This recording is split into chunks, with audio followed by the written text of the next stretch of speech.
নামবাদে বিক্ষোভ, কালিয়াচকে ঘেরাও 7 judicial officer. Police প্রশাসনের ভূমিকায় কড়া, সুপ্রিম কোর্ট কেন নিরাপত্তা দেওয়া যায়নি?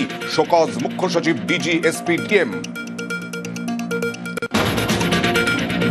কালিয়াচকে বিচারকরা ঘেরাও, কমিশনকে সিবিআই বা এনআইএ তদন্তের নির্দেশ সুপ্রিম কোর্টের। কেন্দ্রীয় বাহিনীকে জুডিশিয়াল নিরাপত্তার দায়িত্বের নির্দেশ। কালিয়াচকের ঘটনায় বিরক্ত সুপ্রিম কোর্ট, বিকেল থেকে ঘেরাও, রাতে মুক্তি, খাবার জল পর্যন্ত দেওয়া হয়নি বিচারকদের। ফেরার পথে গাড়িতে পাথর, বাঁশের আঘাত, রাত 2টো পর্যন্ত খোঁজ খবর প্রধান বিচারপতির।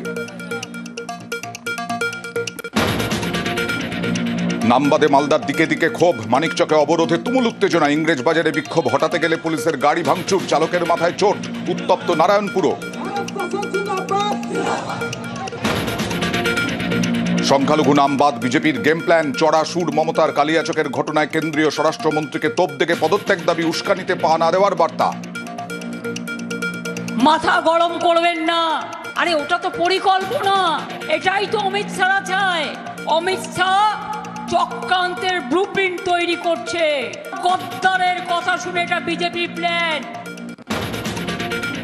বাংলা দখলে শর্টকাট ফর্মুলা শাহের, পশ্চিমবঙ্গে পরিবর্তনের টার্গেট ভবানীপুর। হাজরার সভা থেকে হুঙ্কার। मेरे पास एक शॉर्टकट है, अगर भवानी पुल वाले एक ही सीट जिता दे तो परिवर्तन अपने आप हो जाएगा। ভোটের ভরকেন্দ্র ভবানীপুরে মনোনয়ন শুভেন্দুর। মন্দির, গুরুদ্বারা হয়ে হাজরা মোড় থেকে রোড শো, বিরোধী দলনেতার শোভাযাত্রা করেই সার্ভে বিল্ডিংয়ে পদ্মপ্রার্থী। শাহকে সঙ্গে নিয়েই পরে নমিনেশন জমা।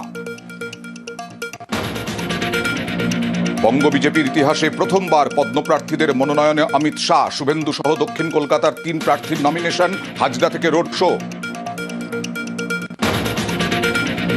ফের আইপ্যাকের অফিসে তল্লাশি ইডির। এবার দিল্লি, হায়দ্রাবাদ, বেঙ্গালুরুতে অভিযান। বাংলার কয়লা পাচার মামলায় হানা এনফোর্সমেন্ট ডিরেক্টরেটের। টপ হেডলাইন্স নিবেদন